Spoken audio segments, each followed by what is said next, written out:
To a Ferguson police officer shooting and killing an 18-year-old. A local 18-year-old is shot and killed by police in Ferguson. Last night, again, in suburban St. Louis, the scene that photographers captured looked like a police state. Don't shoot! Hands up! Don't shoot! Hands up! Don't shoot! What's really going on in Ferguson?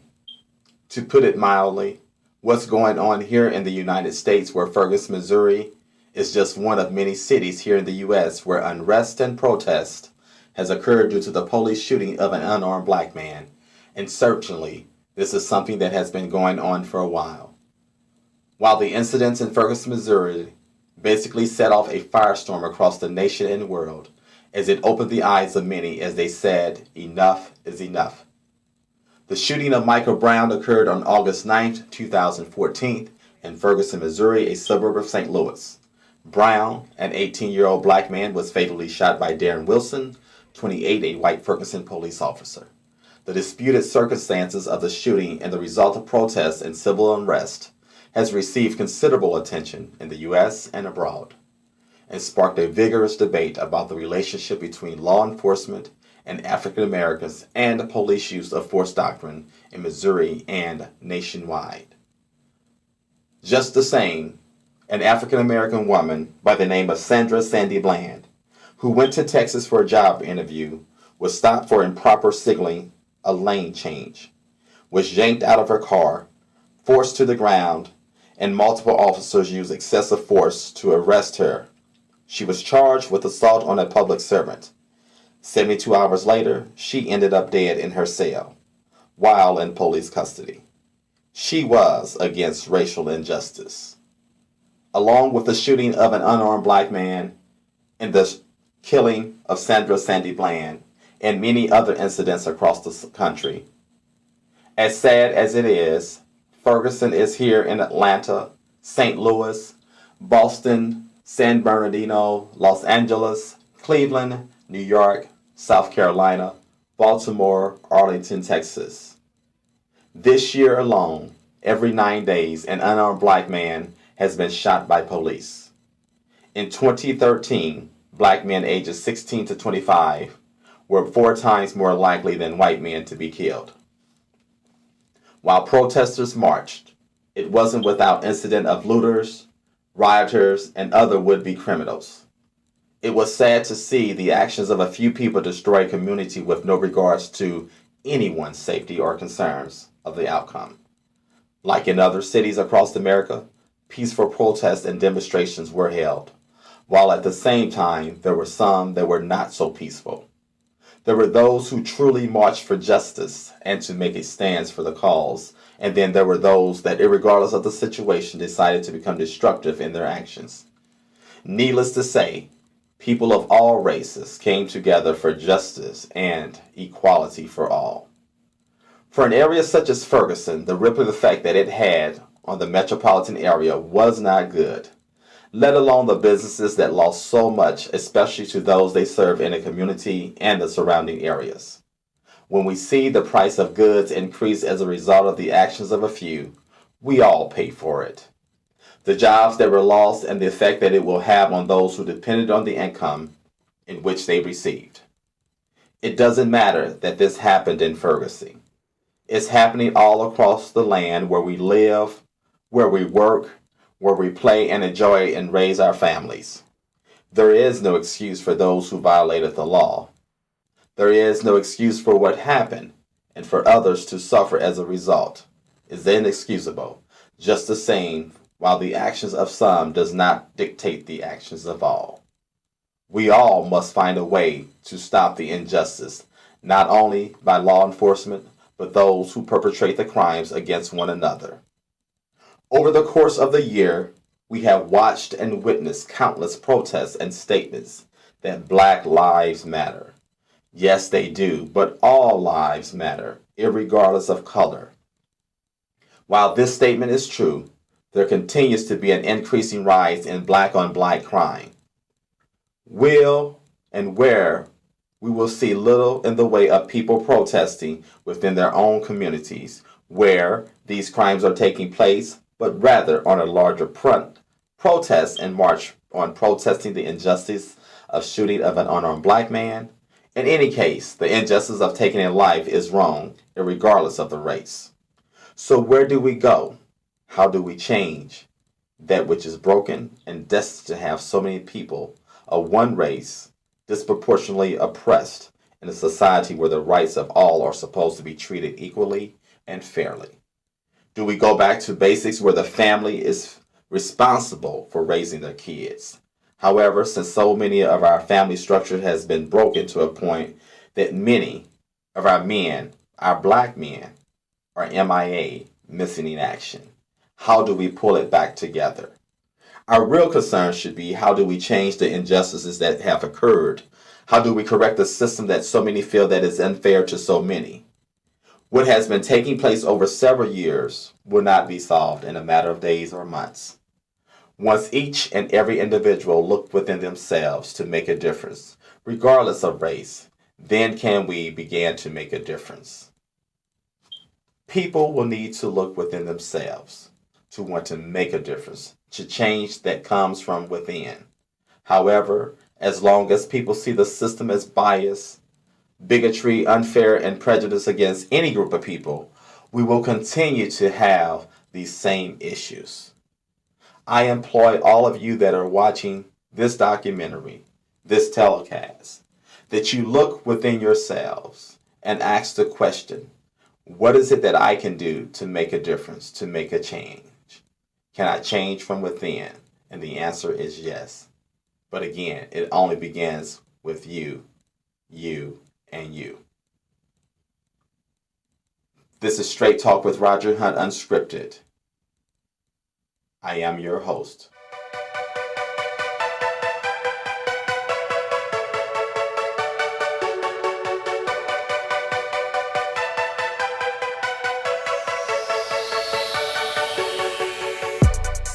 This show will explore and touch on the topics that may affect us directly or indirectly in some way. At the same time, it is our goal to inform, inspire, educate, as well as entertain you. With the recent events in Ferguson, Missouri over the last year, they have not been without controversy. Nonetheless, we must come and find a way whereby we can live among one another in peace without the bigotry, prejudices, and hate. However one perceives the system, we must strive and should strive to come up with viable solutions that will have a positive impact on our society. I'm standing here in St. Louis, Missouri at the mural of the late Michael Brown Jr.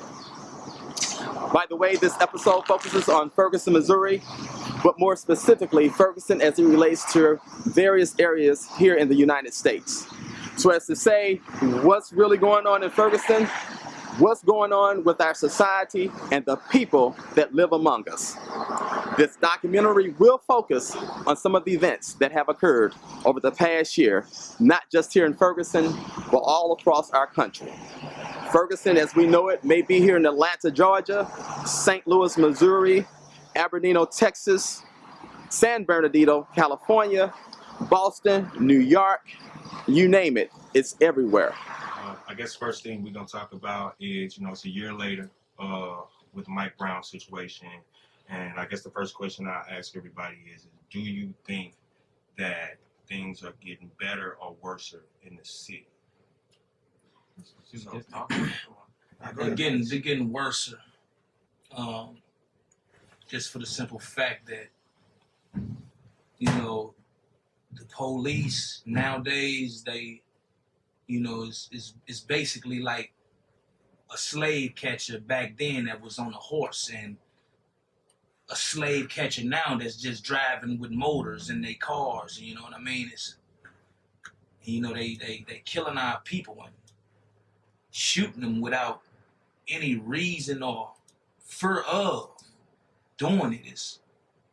But us as a people, we so strong, we ineluctable about anything and everything. We know how to overpower, just ignore the fact of the damage that they trying to do. And it just don't make any sense to me personally why they feel they can just pump deity into our hearts. But, Deity. What made you use that word? What made you use deity to describe what you're talking about? Because I felt you when you said deity. What made you use deity?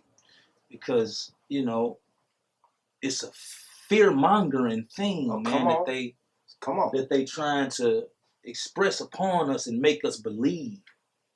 And, you know, me being me, you can't nanogenetically mind alter me because I know what perspective to put these things in and what grid to put these things all in. Mm-hmm. Right. Now, when you say fear, what do you mean by fear? Are you saying that they're using fear as a tool? Yeah, they use it as a tool all day, every day, man. They use anything as fear. They try to make us fear the way they talk to us. You're talking about the police. You're talking about the police. Yeah. Now, okay, let me interject right there and ask you this. So do you feel like that this is all police officers or just certain types of police officers? Just certain types.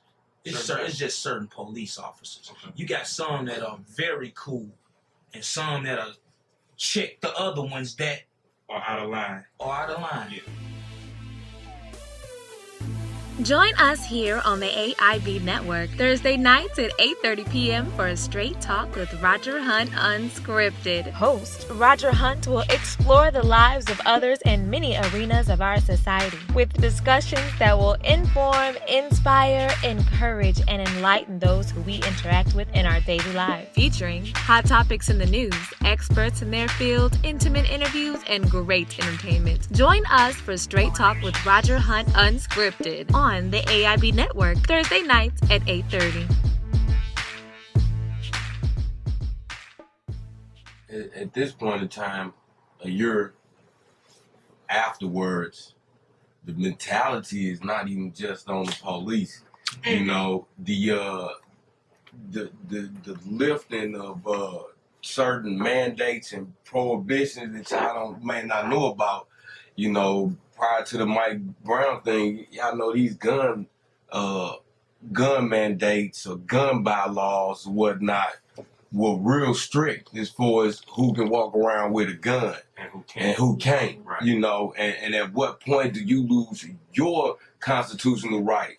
But as of October 10th last year in Missouri, anybody can walk around legally with a gun. Mm-hmm. Is what is stated. You know, it's back to the constitutional law.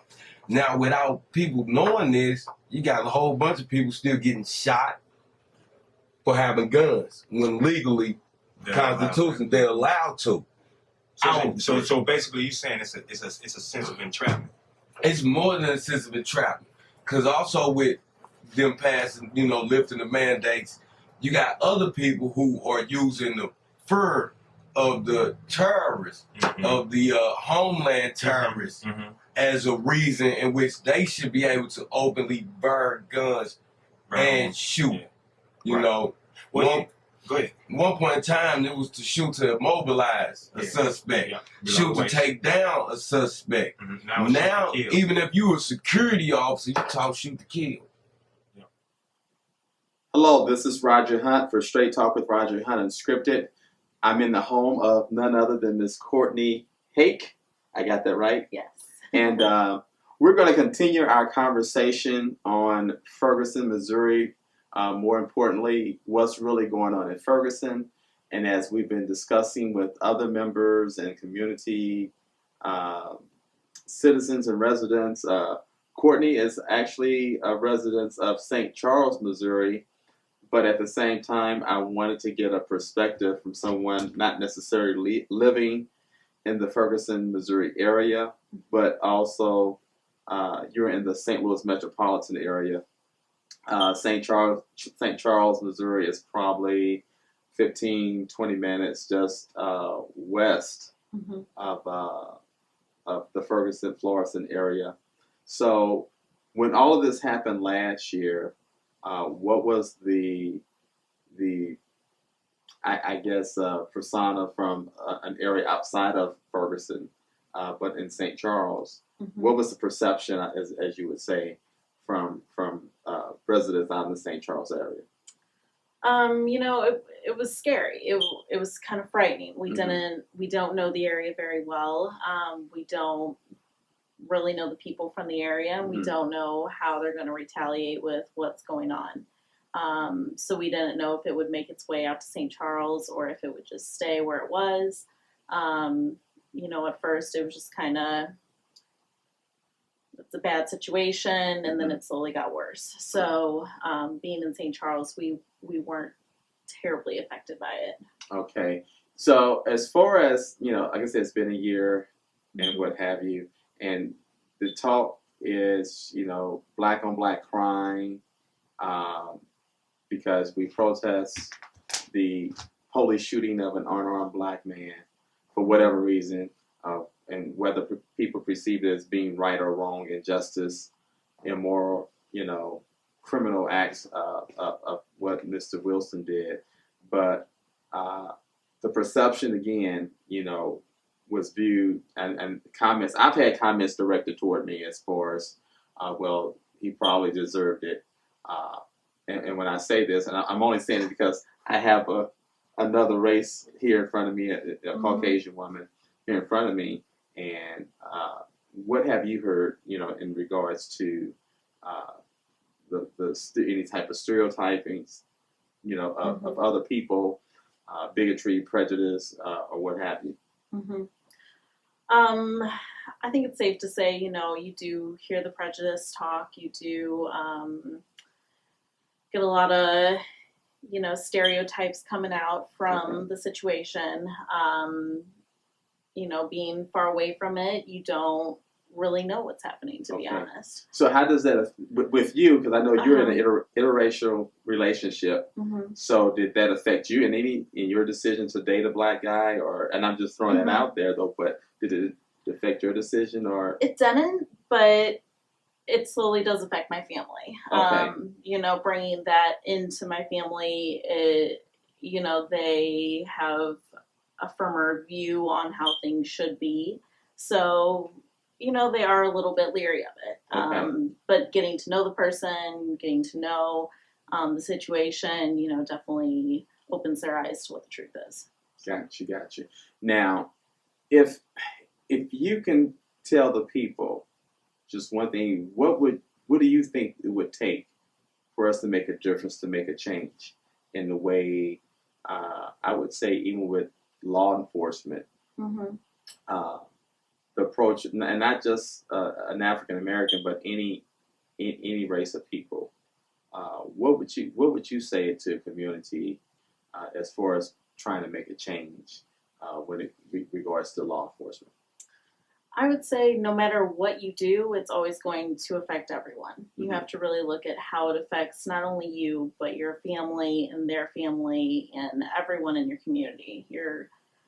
Whatever you do is going to affect the rest of the nation. So you have to kind of watch what you do before you make those actions. The Department of Justice report, which came out, the DOJ report that came out earlier part of this year, which made reference to the racial bias in which law enforcement had with certain groups of people. Do you think, and I'll just, you're in St. Charles. I haven't had any bad experiences in St. Charles myself, being from the St. Louis metropolitan area. Do you think having that report come out shed some light on some issues that maybe should have been addressed earlier on? Perhaps, yes. It didn't really affect us, again, too much in St. Charles. We didn't really talk about it a whole lot.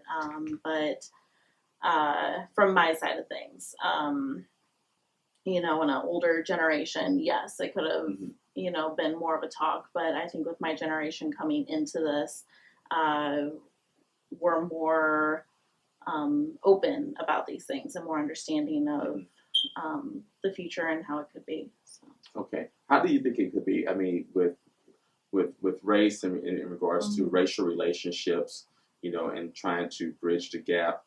And you mentioned something, the older generation, and then now we have the younger generation coming forth doing things different than what they did back in the 60s, Mm-hmm. you know, how does that play in today's, you know, protest versus the protest that we probably saw back with Dr. Martin Luther King? Right. It's hard to say. It's kind of history repeats itself to some extent. Mm-hmm. There's some things that are happening now that, you know, already happened, and we kind of need to look at the past and see, has that helped us? Has it not affected us? And we just kind of need to take a step back. I'm hoping with my generation coming in, we will look into that more. We will be smarter and, you know, make wiser choices, but who knows?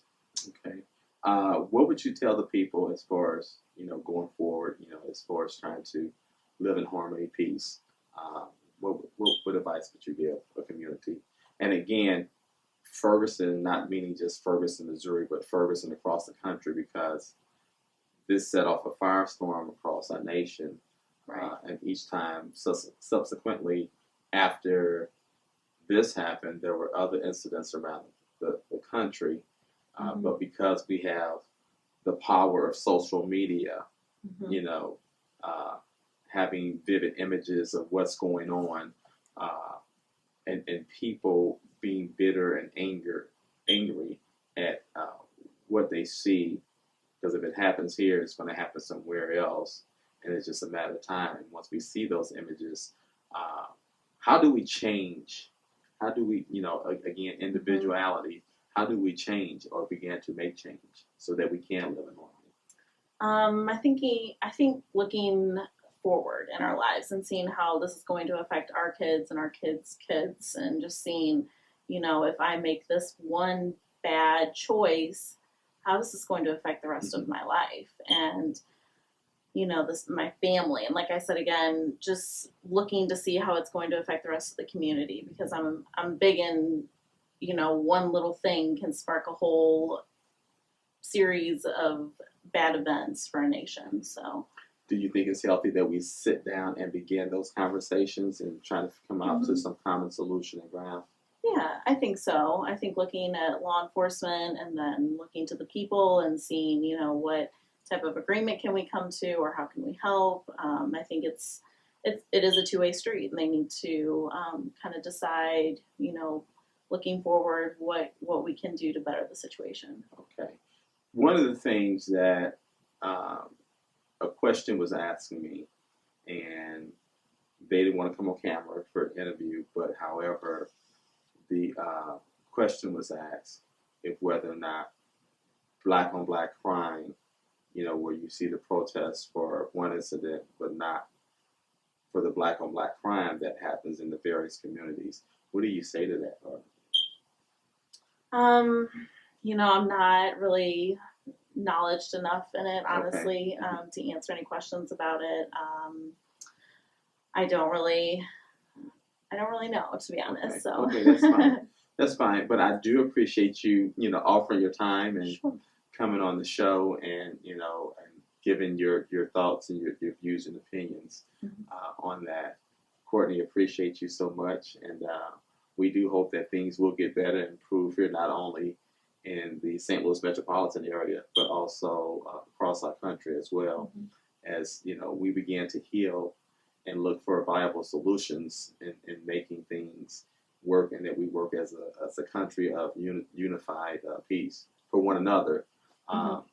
Again, this is Roger Hunt. I'm your host, Straight Talk with Roger Hunt Unscripted. With me is Miss Courtney Hake. We do appreciate her coming in. We'll have more, you know, interviews from some others that you're going to see as well. But we hope that you will have the opportunity to comment as well. You can check us out on Facebook. Send your comments in on there under Radstar Media Entertainment. And then also you can send your comments in via our website. I have with me Robert Jr. Stewart, who's going to talk about positive change, if we can say that there's been positive change. And if it hasn't been positive change, what is it that we need to do to get to that point? Come together. We need to come together as people. Okay. If we don't come together, there's not going to be a real change. I mean, we shouldn't be doing the same things what we did last year, this year. We had numerous incidents that occurred this year on the 1-year anniversary of the Michael Brown death, and I feel that in order to make change, we have to make change amongst ourselves. You know, that's by respecting one another, coming together and doing something peaceful instead of being disruptive. Okay, so in regards to respecting one another, black people respecting each other, blacks respecting whites, and whites respecting blacks, it's just all people respecting one another. Well, in my opinion, it doesn't seem that way on a certain degree. Okay. Because when you have people getting arrested and looting, that's not change. That's revisiting what you did last year. So in order to make that change, you gotta make a statement. We gotta stop going against our brothers. We gotta uplift one another. And we have to come together as people in order to make this change and make this change happen. Whether you black, white, Hispanic, don't matter.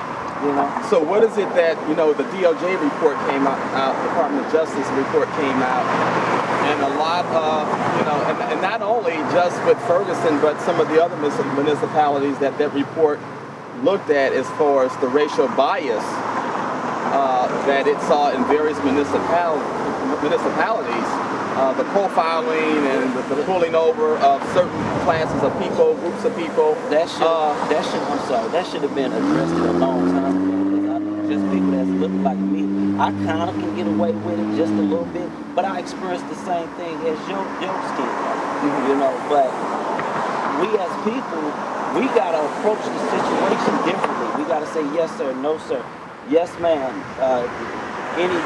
Do you need any help, man? You gotta be on that respectful level, and if they see that, their guard is let down a little bit more. Because I've been in numerous situations where I could have went to jail, but the guy didn't even take me to jail that night because the way I probably came across. He said, I'm supposed to take you to jail, but I'm not going to take you to jail tonight. So the way you approach a situation, and each situation is different, is going to determine your outcome of the rest of your life sometimes. You know? Okay, so this community, you know, with the looting and the burnings of the various buildings, and even in the documentary, as we see certain parts of this stretch of West Florissant, we're on West Florissant Avenue Boulevard, where some changes taking place.